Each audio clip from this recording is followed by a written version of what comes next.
नमस्कार, आप देख रहे हैं आरएडी न्यूज। मैं हूं योगेश चक्रवर्ती। हाल ही में लोकसभा और राज्यसभा से 3 क्रिमिनल लॉ पास किए गए। इस बिल के पास होने के बाद प्रधानमंत्री नरेंद्र मोदी ने कहा कि ये देश के लिए ऐतिहासिक क्षण है और औपनिवेशिक जो कानून था उससे मुक्ति देश को मिली है। इस कानून का पास होने के बाद देश के लोगों पर क्या असर होगा, ये जानने आए हैं हम पटना हाईकोर्ट के अधिवक्ता एसएन कुमार जी के पास, जो इस वक्त हमारे साथ हैं। हम आपको बता दें, ये एक साइबर एक्सपर्ट भी हैं। वकील साहब, ये जो कानून पास किए गए हैं राज्यसभा से और लोकसभा से, कैसे देखते हैं? देश की जनता पे इसका क्या असर होगा? देश की जनता पे इसका बहुत बृहद असर होने वाला नहीं है। बिकॉज इस कानून में आप देखेंगे तो 90% कॉलोनियल लॉ ही अभी भी बचा हुआ है। सिर्फ 10% इसमें परिवर्तन किया गया है। वो परिवर्तन भी बहुत सोचा समझा हुआ परिवर्तन नहीं है। इस तरह का परिवर्तन कानून में देश में पहली बार हुआ है। जो जनता पे फैसला थोपा गया है वो बिना जनता के डिस्कशन, डिबेट और ओपिनियन के थोप दिया गया है। यह इतना बड़ा कानून क्रिमिनल लॉ में परिवर्तन करने जा रहे हैं, तो इसमें सबसे ज़्यादा अफेक्टेड तो आम नागरिक होते हैं क्रिमिनल लॉ से। तो क्रिमिनल लॉ में परिवर्तन करने से पहले एक बार सोचना चाहिए था, एक बार डिस्कशन करना चाहिए था, डिबेट करना चाहिए था। डिस्कशन, डिबेट, ओपिनियन कुछ नहीं लिया गया। एक अपना उनका था कि हमको इसमें परिवर्तन करना है। तो यहाँ तक कि जो कमेटी को बिल भेजा गया पढ़ने के लिए और उसको अपना काम करने के लिए, उनके भी बहुत नहीं सुना गया इस बिल में बातों को। ये ऑन रिकॉर्ड बातें हैं, बहुत लोग इस पे विद्वान लोग बोल रहे हैं कि जो इस बिल के कमेटी के लोग थे उन लोगों की भी बातों को नहीं सुना गया है। ऐसा पब्लिक में बातें आ रही हैं। तो ये सिर्फ एक सनक कह सकते हैं, धुन कह सकते हैं, उसको ये करने के लिए किया गया। अब देखिए, भारतीय न्याय संहिता किसका जगह ले लिया? इंडियन पेनल कोड का जगह ले लिया। 1860 में इंडियन पेनल कोड ब्रिटिश ने बनाया था। आप उसका उठा के देखेंगे, मैं तो दिखा दूंगा, मेरे पास डेटा है। उसके पुराने एक्ट को देखेंगे उठा के तो 90% वही एक्ट है, बस सेक्शन को इधर उधर परिवर्तन करके बातें हूबहू वही है। आप आइए इंडियन एविडेंस एक्ट पे। इंडियन एविडेंस एक्ट को का जगह कौन लिया? भारतीय साक्ष्य संहिता, जिसको अभी नया रिप्लेस करके 23 में जो लाया गया, भारतीय साक्ष्य संहिता लाया गया। तो इसमें भी आप जाके देखेंगे तो ओल्ड लॉ और न्यू लॉ में बहुत परिवर्तन नहीं है, थोड़ा बड़ा परिवर्तन किया गया है। तो अब तीसरा लॉ आया है सीआरपीसी, जिसको हम लोग कहते थे। सीआरपीसी को परिवर्तन करके सिर्फ इसका नाम चेंज करके लिख दें भारतीय न्यायिक सुरक्षा संहिता, भारतीय नागरिक सुरक्षा संहिता, सॉरी, भारतीय नागरिक सुरक्षा संहिता। तो बस खाली नाम परिवर्तन किया गया है। अब इसमें प्रोसीजर पे ध्यान दिया जाए तो एफआईआर, पहले आप लोग भी जानते होंगे, पत्रकार लोग हैं, एफआईआर करने का प्रोसीडिंग क्या होता था? एक आप किसी के साथ कैजुअलिटी होता था तो सरकार उसके लिए एक प्रोविज़न था कि आप जाइए एफआईआर कीजिए।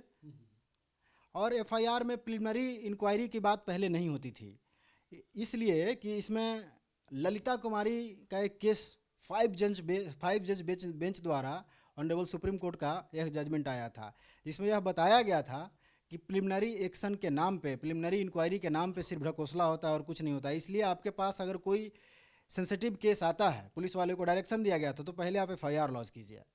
तो अब नए बिल में उसको हटा दिया गया, यानी ऑनरेबल सुप्रीम कोर्ट के जजमेंट को इग्नोर किया गया और प्रिलिमिनरी इंक्वायरी के नाम पे एक चीज़ें थोप दी गई। अब आपके साथ कुछ भी होगा, एफआईआर होगा नहीं होगा, या पुलिस वाले डिसाइड करेंगे। आप जानते हैं इंक्वायरी तो साल साल भर 6-6 महीना चलते रहता है। दूसरा चीज़ हुआ, इसमें एक डीके बासु का जजमेंट था। डीके बासु का जजमेंट था।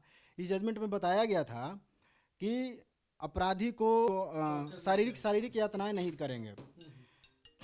और नए बिल में उसमें था कि जो इसको ये करेगा, डीके बासु में बताया गया था कि जो शारीरिक यातना देगा या उसके नाम पे कुछ ये करेगा, इंक्वायरी करेगा, तो उस ऑफिसर का नाम एक रजिस्टर्ड में लिखा जाएगा। नए कानून में अगर डीके बासु के जजमेंट को वायलेट करके और यह कह दिया गया कि उस ऑफिसर का नाम को गोपनीय रखा जाएगा, उसको पब्लिक नहीं किया जाएगा। यह आया है। Memo of arrest, memo of arrest एक प्रोविज़न है। कोई भी व्यक्ति जब अरेस्ट होता है, मैं क्रिमिनल लॉ की बात कर रहा हूँ, क्रिमिनल लॉ में आईपीसी की बात कर रहा हूँ, जब कोई भी व्यक्ति अरेस्ट होता है तो मेमो ऑफ अरेस्ट जाता है। तो मेमो ऑफ अरेस्ट में बताया जाता है कि कौन व्यक्ति कहाँ से गिरफ्तार हुआ है, उसके साथ क्या मेडिकल इंजरी है। अब हुआ कि नए लॉ में यह बात आई है कि मेमो ऑफ अरेस्ट में सिर्फ और सिर्फ मजिस्ट्रेट के सामने एफआईआर जाएगा, एफआईआर की कॉपी जाएगा। उसमें यह नहीं बताया जाएगा कि आपको कहाँ से गिरफ्तार किया गया है, किस समय गिरफ्तार किया गया है, यह सब कोई बात अब नहीं जाएगा। मेडिकल इंजरी भी अब मजिस्ट्रेट को प्रीमा फेसाई जो जाता था शुरुआत में, वो अब नहीं जाएगा, अब सिर्फ एफआईआर जाएगा। तो ये एक तरह से तो यह वही है कि जो सरकार के खिलाफ आवाज़ें उठेंगी या उठने की संभावना बनेगी, उसको यह दबाने का प्रयास किया जाएगा। पहले था मेडिकल चेकअप के नाम पे किसी भी अपराधी के साथ या अभियुक्त के साथ कैजुअलिटी होता था तो उनको मेडिकल चेकअप कराया जाता था और हर 2 दिन पे उस मेडिकल चेकअप को कंटिन्यू किया जाता था। नए कानून में उसको ख़त्म कर दिया गया है। सिर्फ एक बार मेडिकल होगा, उसका मेडिकल चेकअप वगैरह नहीं होगा, कोई कंटिन्यू मेडिकल चेकअप नहीं होगा। तो यह नया कानून आया है। इसमें और भी बहुत सारी बातें हैं, मैं तो अभी शॉर्ट में आप लोगों को बता रहा हूँ। लीगल एड्स की सुविधा होती थी पहले, फ्रॉम पॉइंट ऑफ अरेस्ट के टाइम से ही लीगल एड्स मिलता था। कोई भी अभियुक्त को जब गिरफ्तार होते थे तो उनको लीगल सहायता मिलता था। यह लीगल सहायता अब कब मिलेगी, कैसे मिलेगी, यह कहीं डिफाइंड लॉ में नहीं है।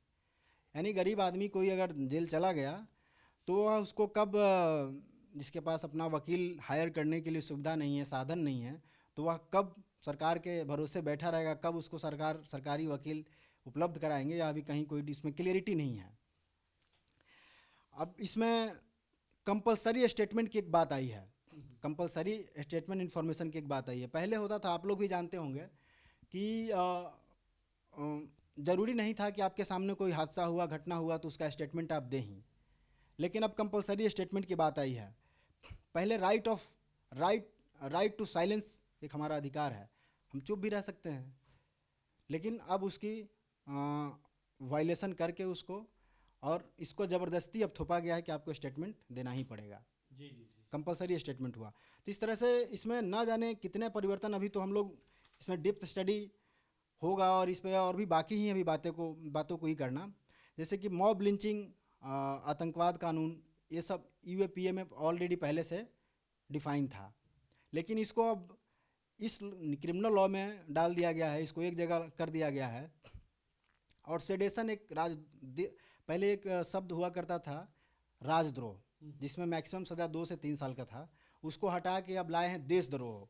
और देशद्रोह का परिभाषा यही अब बताएंगे, उसमें बहुत डिफाइन नहीं है, उसमें थोड़ा सा 2-4 शब्द हैं। तो देशद्रोह का अकॉर्डिंग टू सर्कमस्टांसेज अब पुलिस और जो सत्ताधारी लोग रहेंगे वो डिसाइड करेंगे। और देशद्रोह का पनिशमेंट हो गया है अब 7 साल से आजीवन कारावास तक का। तो यह एक बिना सोचे समझे हुए मैंडेट को लाना, लगता है कि इसमें कहीं ना कहीं बेनामी है, और यह बेईमानी आम जनता को भुगतनी पड़ेगी। और आज न कल सत्ता परिवर्तन होता है, सत्ता किसी की अस्थायी नहीं होती है। तो जो आज विपक्ष में है वो कल सत्ता में हो सकता है रहेंगे, और जो सत्ता में वो विपक्ष में रहेंगे, तो इसकी मार वो भी झेलेंगे। तो 3 कानून जो लोकसभा और राज्यसभा में पास किया गया है, भले ही पीएम मोदी उसे ऐतिहासिक बता रहे हों, लेकिन वो कानून, जैसा कि वकील साहब ने बताया, कि आम जनता पर थोपी गई है और कई ऐसे प्रावधान उसमें लाए गए हैं जो जनता के अधिकारों का हनन करता है। योगेश चक्रवर्ती, आरएडी न्यूज़, पटना।